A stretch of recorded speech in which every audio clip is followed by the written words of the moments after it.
Bacot, omon-omon, marah-marah, maki-maki bapak-bapak. Apa yang dilakukannya? Ada nggak dia bawa data ke aparat penegak hukum? Nggak ada kan? Ngapain dipanggil? Kita ngapain ngasih panggung orang yang sudah pensiun, nggak berbuat apa-apa, lalu sekarang setelah Kejaksaan Agung melakukan penegakan hukum, dia mau jadi pahlawan kesiangan. Assalamualaikum warahmatullahi wabarakatuh. Kalian pernah dengar ini nggak? Ahok itu dibilang pahlawan kesiangan. Ya, boleh juga sih, tapi eh, ini agaknya terlalu ini ya, tendensial kalau misalnya mereka bilang pahlawan kesiangan. Ya, terlepas misalnya ini ranah Ahok untuk mengungkap kasus ini, setelah misalnya Kejaksaan Agung mengungkap baru Ahok yang juga keluar-keluar entah. Tapi pernyataan-pernyataan seperti itu tendensial.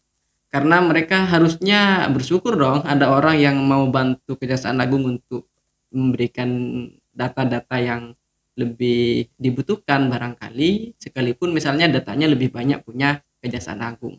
Ya, kalau kalian pernah dengar itu, ini tanggapan dari Adian Napitulu terkait bagaimana Ahok dipanggil pahlawan kesiangan oleh oleh orang-orang itu ya. Eh, Napitulu Adian itu mengungkapkan bahwa ya untuk menjadi pahlawan itu tidak memandang siang malam pagi sore, kapanpun bisa menjadi pahlawan dan Ahok di sini sudah melakukannya.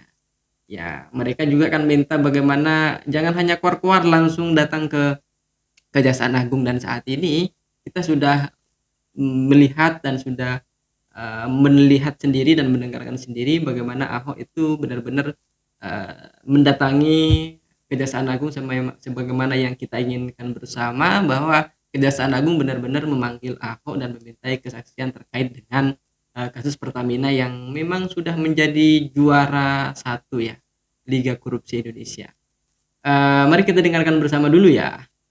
Bacot, omon-omon, marah-marah, maki-maki bapak-bapak. Apa yang dilakukannya? Ada nggak dia bawa data ke aparat penegak hukum? Nggak ada kan? Ngapain dipanggil? Kita ngapain ngasih panggung orang yang sudah pensiun, nggak berbuat apa-apa, lalu sekarang setelah Kejaksaan Agung melakukan penegakan hukum, dia mau jadi pahlawan kesiangan. Oh, pahlawan itu harus ada pagi, siang, malam, sore. Selalu harus ada pahlawan.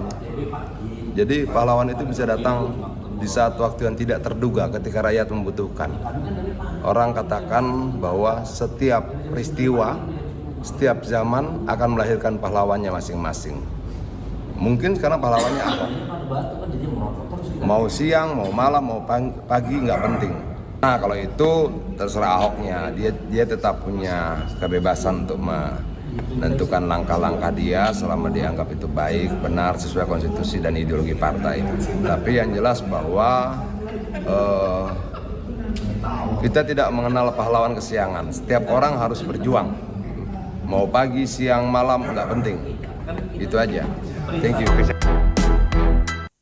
Baik pemirsa, kita sudah mendengarkan bersama apa yang disampaikan oleh Adian Napitulu terkait tanggapannya ketika Ahok dibilang pahlawan kesiangan terkait kasus korupsi Pertamina ini. Kalau menurut kalian gimana? Kalian setuju nggak dengan apa yang disampaikan oleh Adian Napitulu terkait Ahok ini?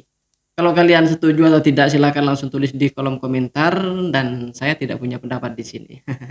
Oke, jadi saya sekian. Terima kasih. Assalamualaikum warahmatullahi wabarakatuh. Semoga kalian baik-baik saja di situ ya.